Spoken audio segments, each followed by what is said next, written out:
Jadi di antara kelebihannya surat Tabarok adalah mengungguli umumnya surat dengan kelas 70 kali derajat. Jadi keunggulannya surat Tabarok itu bisa pindah darajah di bawah surat-surat yang lain. Sudah, ini surat Tabarok agak panjang. Tapi alhamdulillah dari semua itu surat Tabarok itu kalah bi qul huwallahu ahad. Jadi ini nikmat terbesar kita.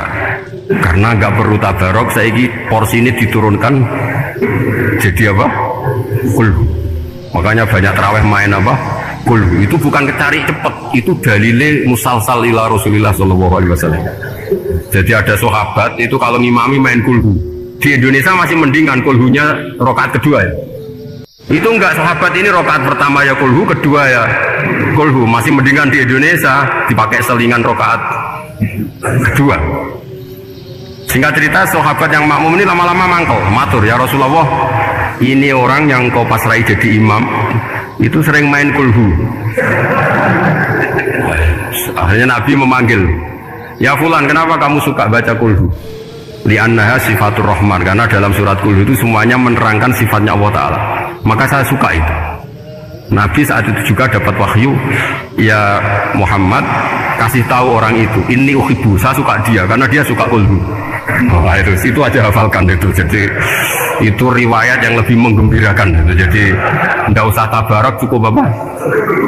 Dan itu lebih mutawatir. Makanya kalau legenda dunia kiai itu kan, ini ada cucunya, bukan ada cucunya Sayyidina Ali. Tuh, siapa yang bisa khatam Quran sekian menit, yang menang Sayyidina Ali ya, karena baca kulhu sampai 3 kali. Yang dianggap takdilul Quran, sudah sama dengan baca Quran. Jadi ini ijazah terakhir, ini jadi porsinya tambah turun. Saya itu suka. Saya itu punya banyak penggemar lah di Jogja, di Jakarta. Memang agama ini harus mudah. Saya itu kalau baca kulhu itu sampai nangis. Nangis saya bukan karena faham atau haru, itu enggak. Sebaik itu Allah.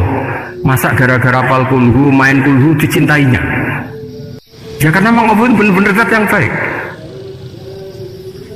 Makanya saya punya teman itu kurang ajarnya, masya Allah. Kalau tes ditanya rukun Islam berapa, nawaqidul wudhu berapa, muftitatus sholat berapa, semuanya dijawab la ilaha illallah. Terakhir ditulis kafir pak, sama anak nyalahno iki. Nyalahno la ilaha illallah kafir apa enggak? Gurunya bingung kan akhir.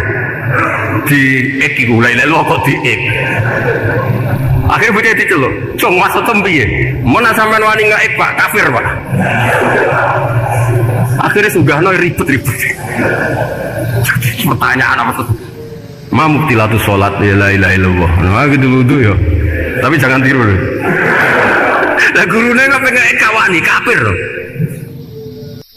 Siapa yang berani ngek la ilaha illallah? Yo namanya sing bali.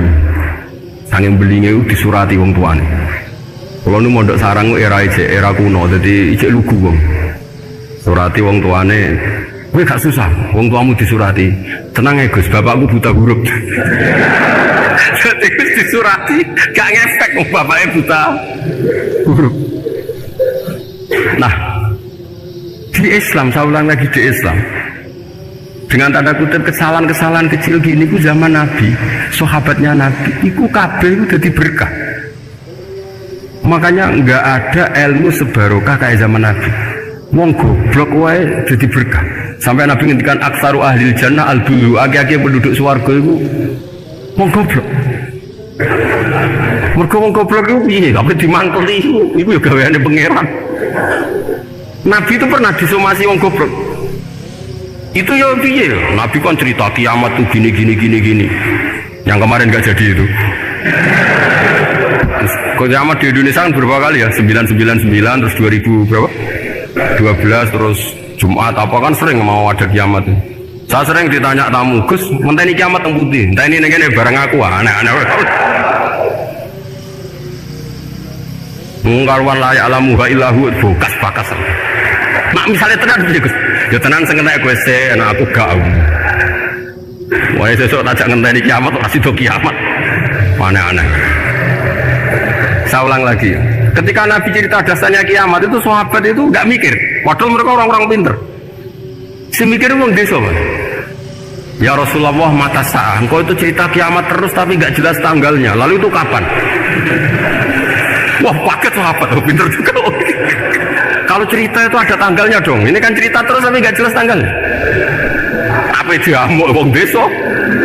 Ora diamuk mangkelno. Nabi meneruskan tentang ahwalil kiamah, masih nerangkan ahwalil kiamah. Dibaleni lagi. Ya Rasulullah, mata sa'ah. Lalu kiamat itu kapan? Ini kalau ijazai, jadi bodoh tapi untuk ridhanya Allah Ta'ala pun. Kalau lah kadang jadi pinter gini salah. Ribet. Kongkonan ini, kongkon Pak Najib barang ini akhirnya, gara-gara pinter. Padahal engkau ya wong bodoh lah mlebu swarga, ribet kan? Direwangi dadi wong alim, sebelum kok wong bodoh ini ya melok mlebu swarga. Wong gelombang kedua itu pengumumannya siapa pencinta Nabi, pencinta wong alim masuk swarga. Yang pertama seleksinya agak ketat, yang kedua itu ya muhibbin pun cukup. Jadi sebenarnya swarga ya ketemu nggak jelas-jelas nih, wah repot ya. Akhirnya ketika Nabi gak jawab, sahabat itu banyak yang analisis kariha makola, lam yasma, ada yang bilang lam yasma, memang Nabi tidak dengar.